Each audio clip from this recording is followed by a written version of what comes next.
Magandang gabi po Luzon, Visayas at Mindanao.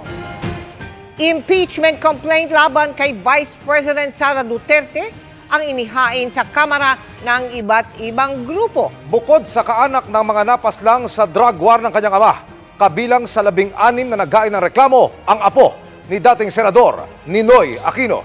Binanggit din sa reklamo bilang batayan ang pagbabanta umano ng bise sa buhay ni Pangulong Bongbong Marcos at ang hindi maipaliwanag na paggastos sa OVP confidential funds. Nakatutok si Chino Gaston. Pasado alas 4 kanina, inihain ang impeachment complaint laban kay Vice President Sara Duterte sa opisina ng House Secretary General.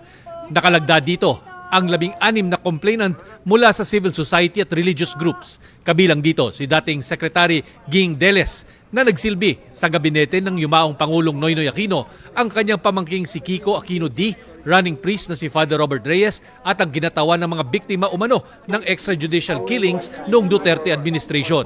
Si Akbayan Party List Congressman Percy Sendanya ang nag-endorso ng impeachment complaint.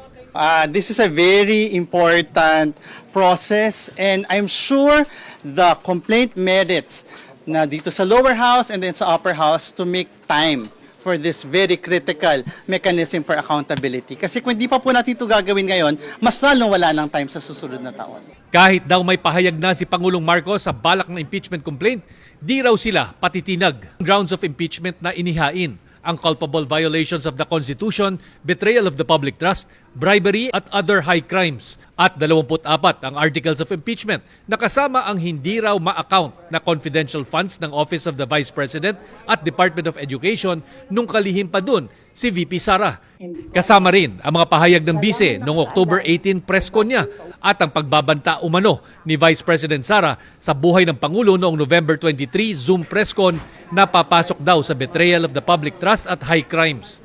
Isinama rin ang rig bidding daw sa pagbili ng laptop at iba pang electronic device sa DepEd ang pagkakasangkot umano ng pamilya Duterte sa iba't ibang krimen. Among the articles po are the misuse, the failure to account, the intel and confidential funds of both the Office of the Vice President and also of the Department of Education. And nandyan din po yung grounds like yung kanyang mga threats, yung kanyang mga rants. Meron din as an article about her involvement also in the extrajudicial killings during her term as mayor of Davao City. Ayon kay House Secretary General Reginald Velasco, agad nilang ipapadala kay Speaker Martin Romualdez ang complaint matapos nila itong masuri base sa guidelines ng impeachment process. Kailangan ma-refer ang complaint sa plenaryo para ma-endorse sa Committee on Justice na magdidesisyon kung sufficient ito in form and substance. Sa December 21, ang last day ng session bago adjournment nito. I have 10 days, no? And the Speaker, we have 10 days to act on it. 10 session days. So, pag pinail ngayon, kulang na. Kasi bali 9 session days na lang eh. Pero hindi naniniwala si Akbayan Representative Percy Sendanya na hadlang sa paggulong ng impeachment ang limitadong panahon ng House of Representatives para talakayin ang impeachment complaint. Mahal itong impeachment complaint na ito para simulan na yung totoo na step process towards holding the Vice President accountable. Simple lang naman po ang kailangan natin tandaan. Kung hindi ngayon, kailan pa?